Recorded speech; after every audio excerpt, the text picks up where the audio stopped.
Good morning, good afternoon, good evening. Roberto Monaco here with InfluenceOlogy, and today I have my brother, a powerhouse. Did I say powerhouse? Yes. I said powerhouse, the man behind everything to the next level, my brother, Bob Donnell. What's up, buddy? Hey, brother. Thanks for having me on, man. I'm looking forward to this. This is going to be amazing. Bob and I actually tried to go live last week. We had technology issues. We all have technology issues, but part of being coaches, we teach resilience, right? You have to learn. You have to learn from get feedback and going and take action again. So, Bob, so grateful for you, brother, and for you being here. And Bob, his resume is long and big, but I love that the word he said that he uses to describe himself as a human behaviorist. What is that? Human behaviorist. You know, a human behaviorist is somebody that's just studied human behavior and really has grappled with all facets of it and the good, the bad, and the ugly of human behavior. So human behaviorist is somebody who's just really spent the time to study it. And then I believe a great human behaviorist has done the work themselves. So I love that. Yeah, I think that's key. I love that. So, by the way, if you want to learn more about Bob's work, there's a link below here for his company, Everything Next Level. And I absolutely love the name because I haven't found a leader that doesn't want to take some area in their lives to the next level, regardless for their health, their spirituality, money, finance, relationships. I love the name.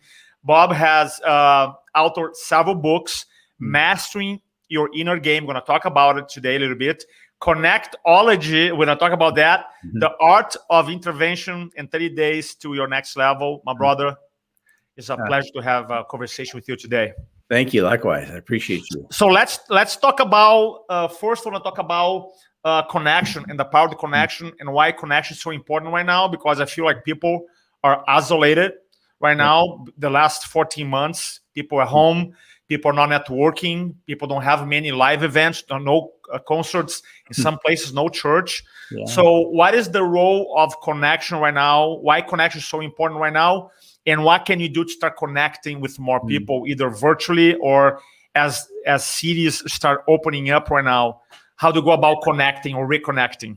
Yeah, you know, connecting has always been important. It always will be important as long as humans exist, because there's that innate thing inside of us that is begging for connection.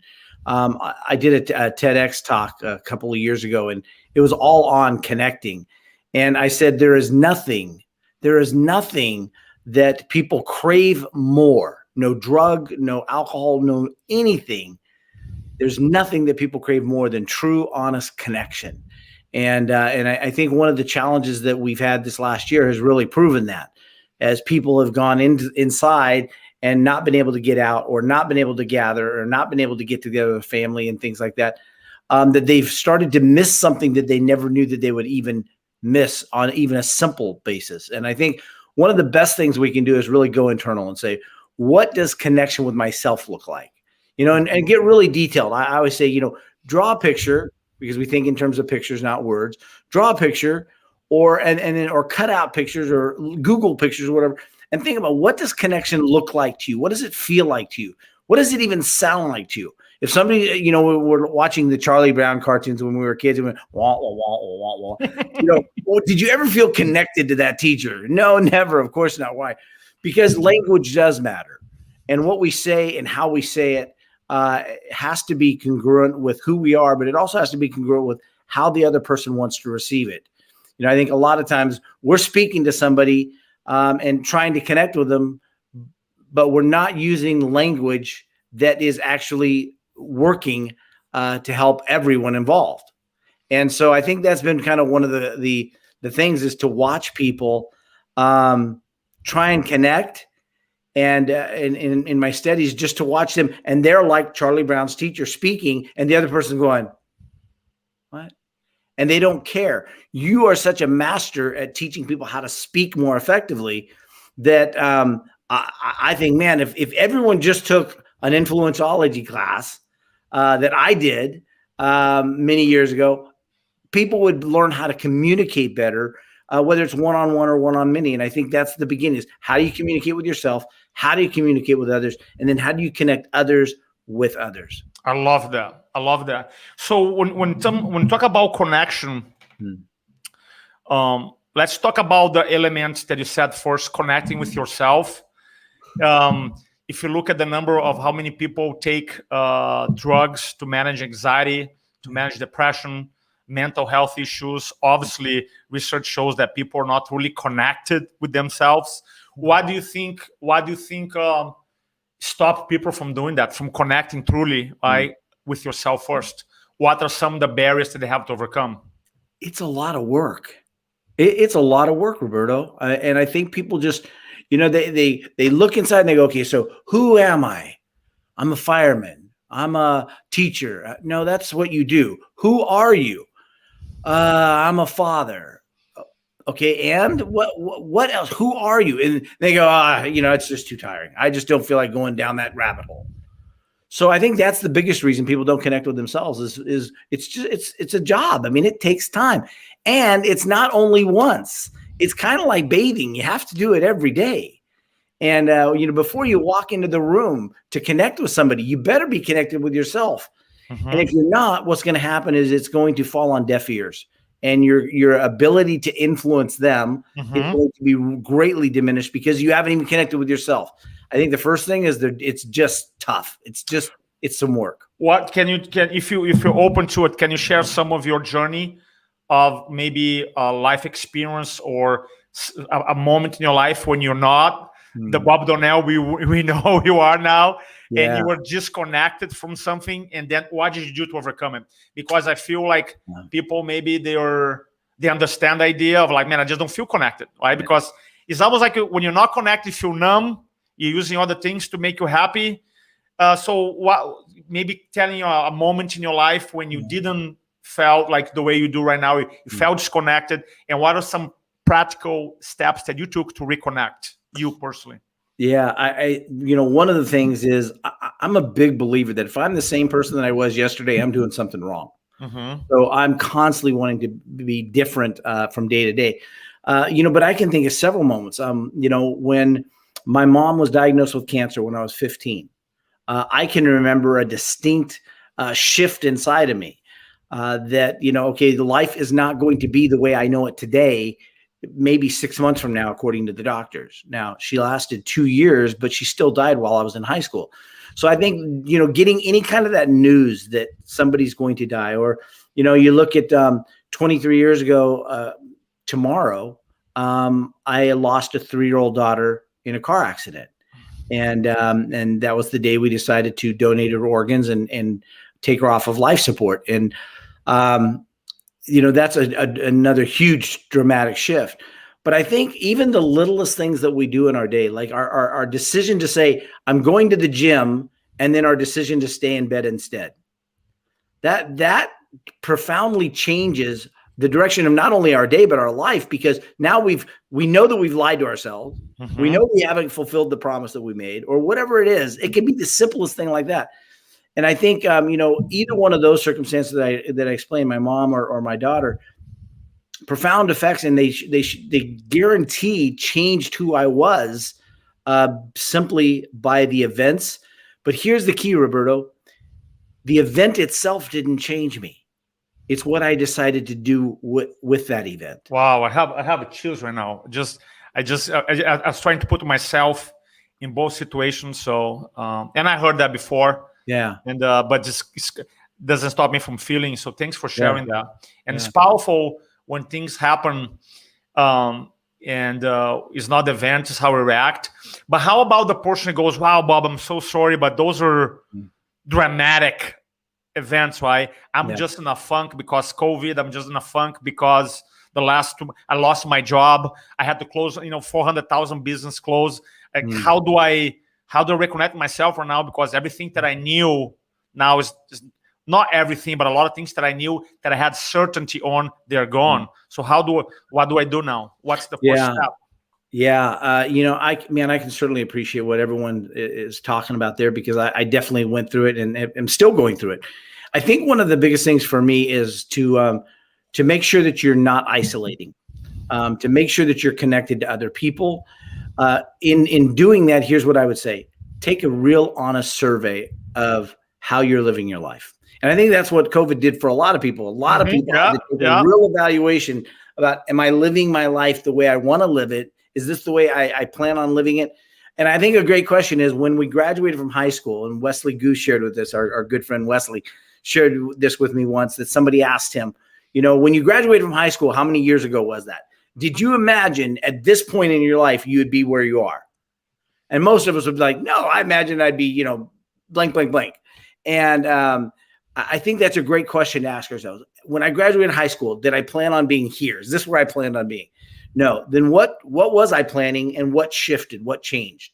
I think some of those questions, I think the quality of our connection with anyone else, including ourselves, is always going to be determined by the quality of questions that we ask. So we need to learn to ask better questions. Not like, am I happy?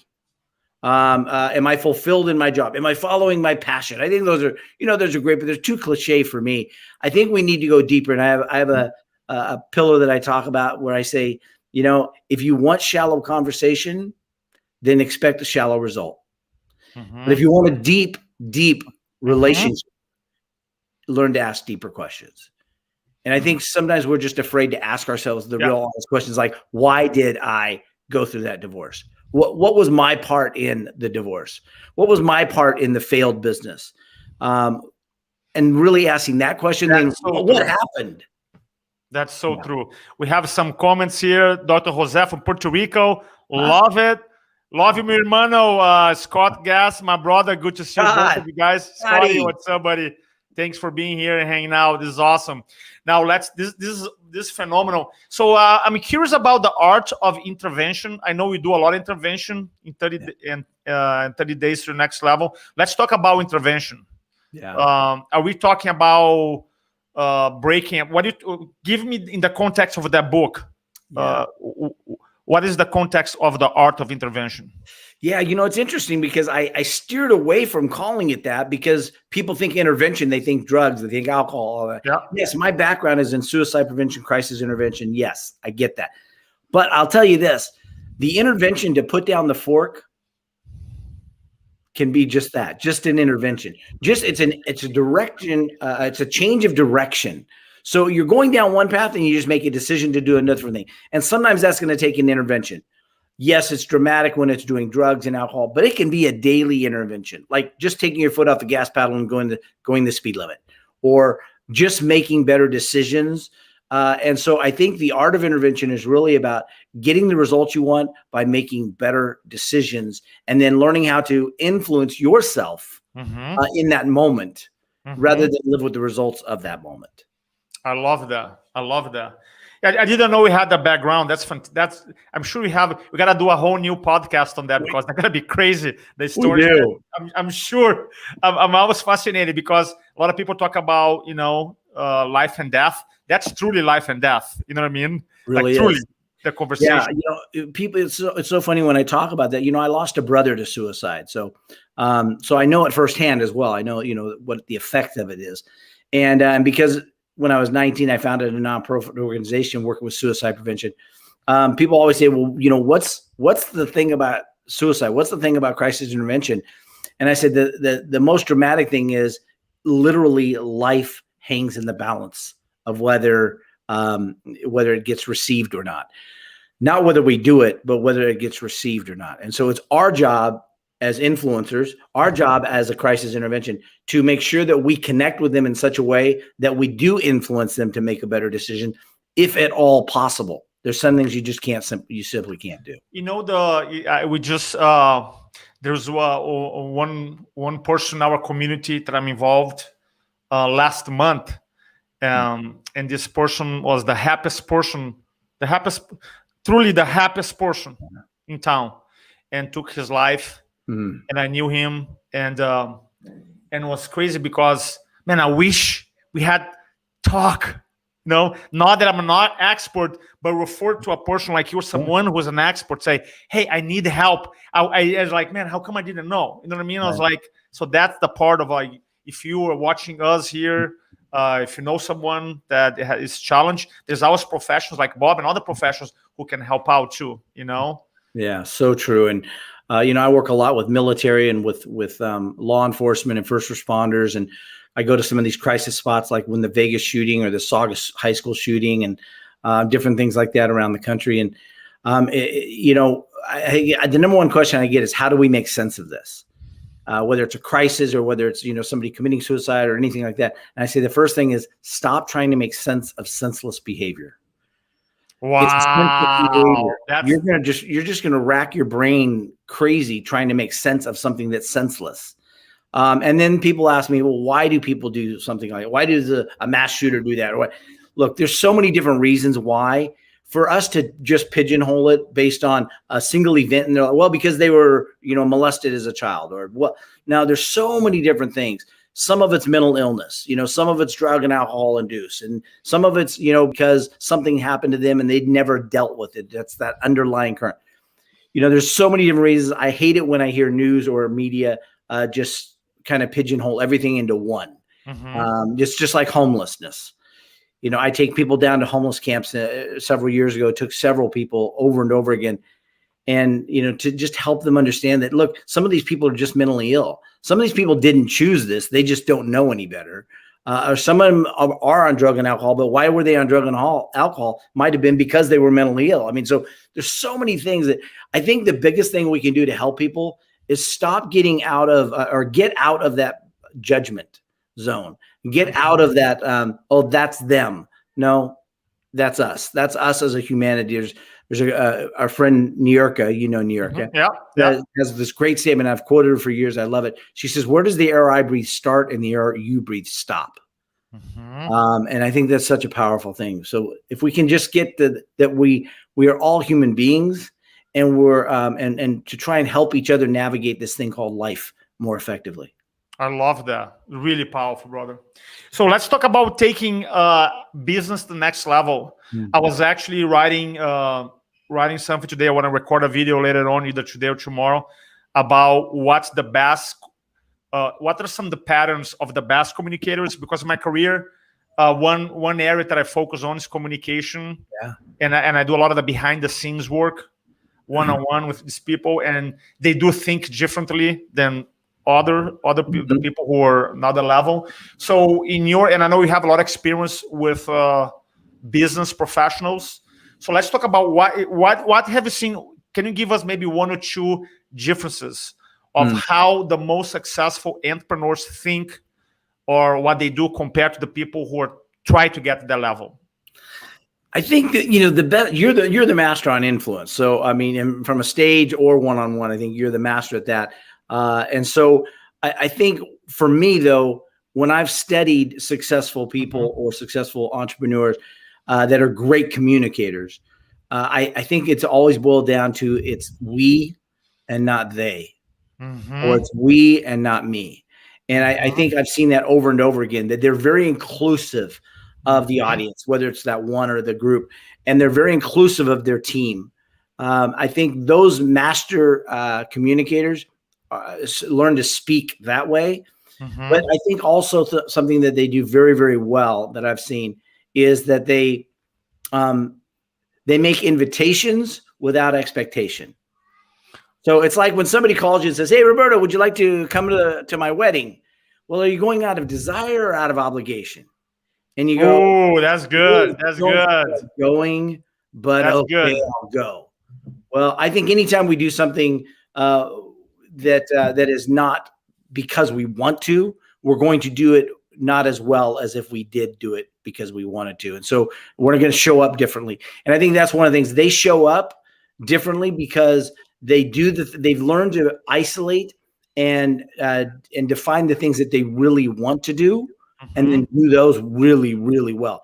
I think, one of the things, a friend of ours, well, I won't mention his name because somebody might know him, but a friend of ours that I interviewed one day, I said, "What do you think is the difference between somebody that he and I both know being such a master at influencing and having huge audiences and stuff?" And he said, "Oh, he implements immediately. He sees something, he likes something, he implements it. It's integrated into his life, into his speech patterns, into his habits right then. And he gets results because of it."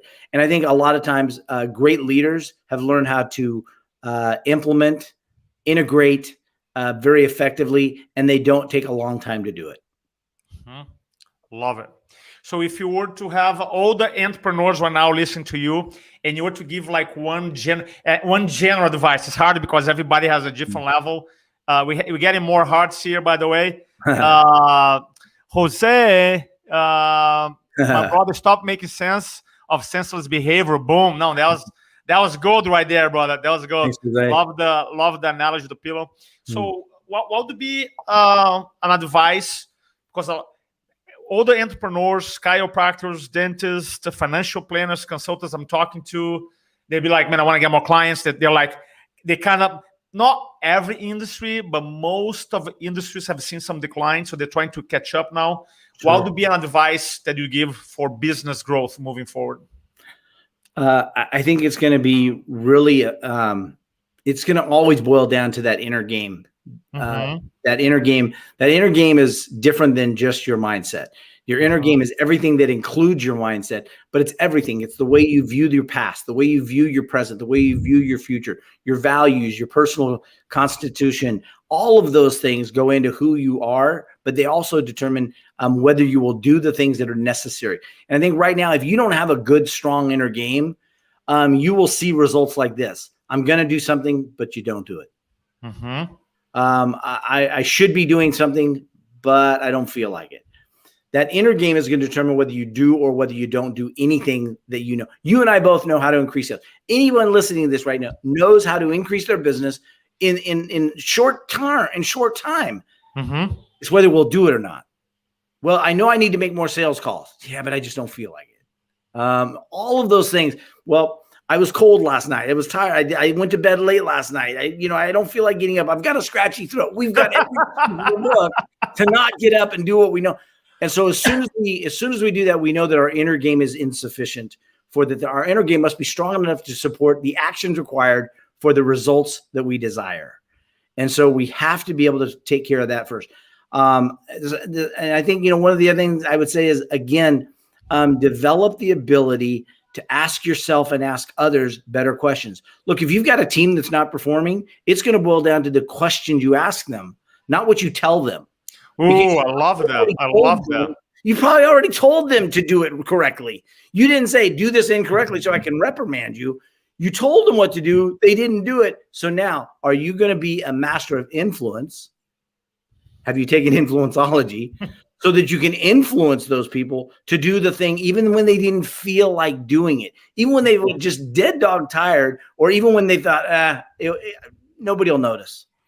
Doing it correctly anyway. So I think really asking those better questions of those people, and then really coming alongside of them rather than projecting to them, really putting your arm alongside of them and walking them down the course.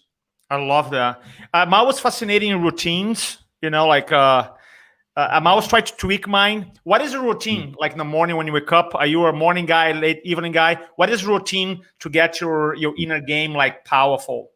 Yeah, I recommend in the book Mastering Your Game, I recommend that we always set ourselves up to win is one of the chapters.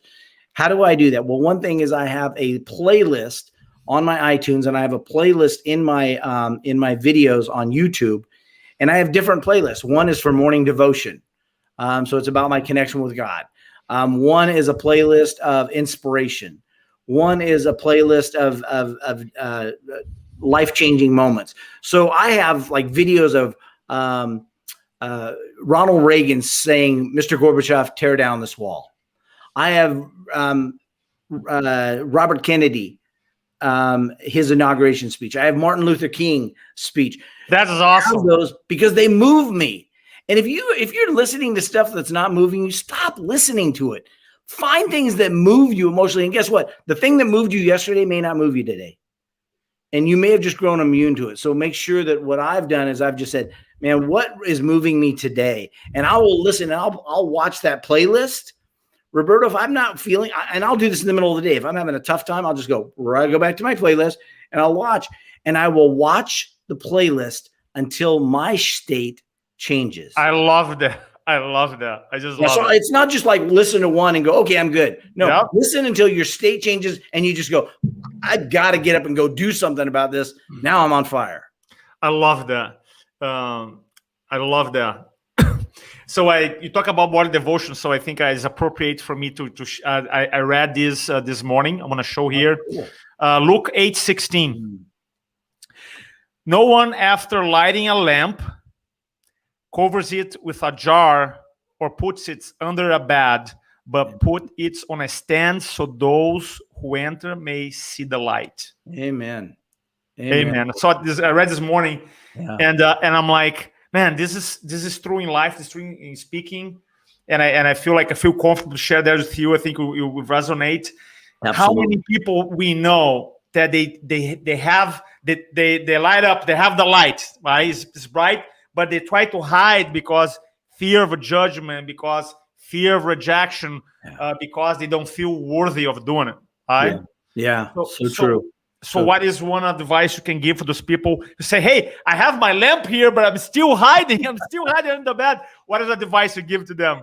Yeah, that's such a great such a great Bible verse, and I think one of the things that I find in that is why would somebody take their light and hide it under a bushel?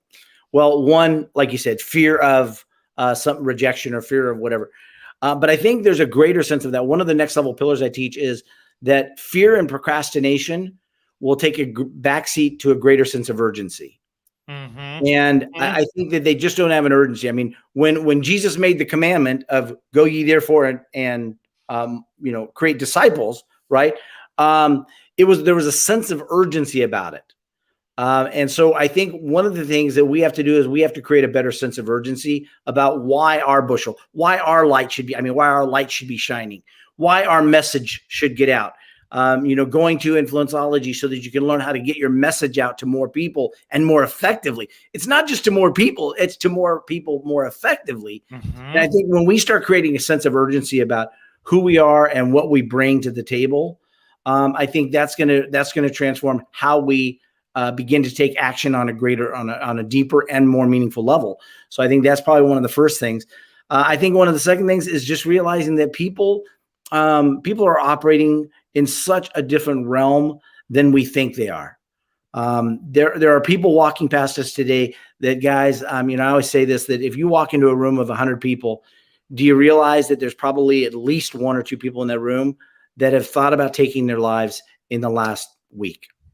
And maybe the difference is going to be that you and I share something with them. We look them in the eye. We let them know that we see them. I start off my TED Talk by looking into the eyes and going, I see you. I see you. And I did that for about a minute walking, around the room.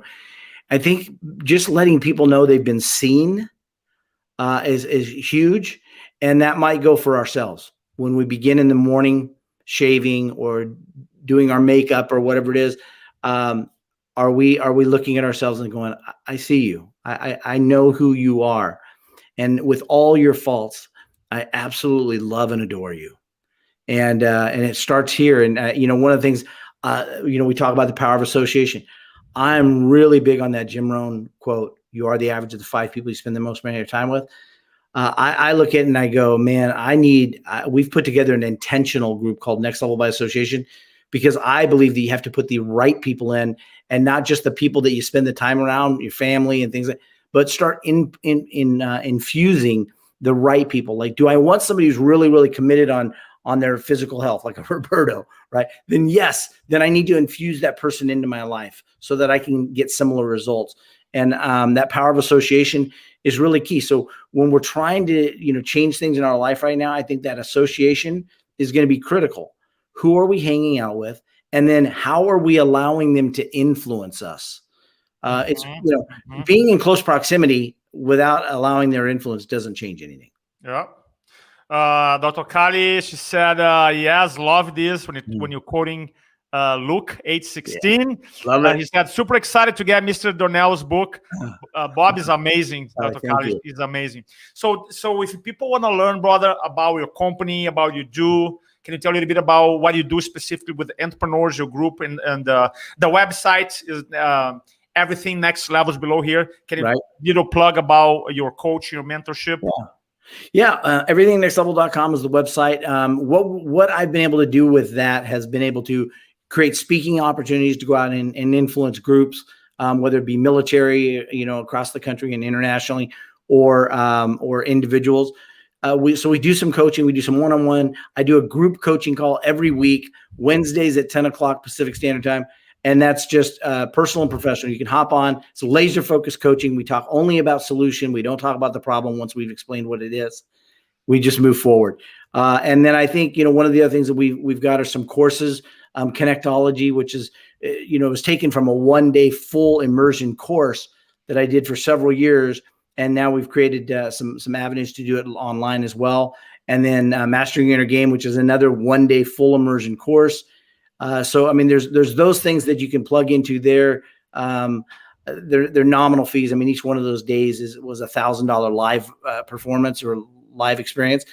So, they're really inexpensive online. But I think, when we look at the website, I think the key thing is, what are you looking for? Are you looking to transform your life? I love your message. Speak to transform. Speak to inform, speak to transform. Yeah. I love that. I love that. So true. And so, I think that, are you looking to transform your life? Are you looking to just get a tool? Are you looking to just get a nugget? Then you'll find a lot of that on there. And then follow me on Facebook. I have a lot of stuff there. I post Next Level Pillars. I have a Next Level Pillar group. And then you can follow some of the stuff I'm doing, where I'm going to support law enforcement and first responders, traveling around in my van and sleeping in my van at these crisis spots and just being there for them. And I created these cards that I hand out to them, telling them thank you for their service. And then so amazing. That's so amazing. If they need anything, if they need coffee, if they need a meal, if they just need a listening ear, here's my phone number. I give them my cell phone number, and I just say, here, just call me. I love you, brother. And you were a gift. You were a gift for me and to millions of people. It was an honor to have this chat with you, buddy. Next time I go to Cali, I'm going to reach out to get a coffee with our brother, hermanito, Wesley. Absolutely. And I know Wesley's wanting to get in on that, so we'll do that. For sure. Much love. Thanks, everybody, for watching us. Thank you, guys. Brother, thanks so much. God bless you. God bless everybody here. We talk soon. All right. I love you, brother. Love you, brother.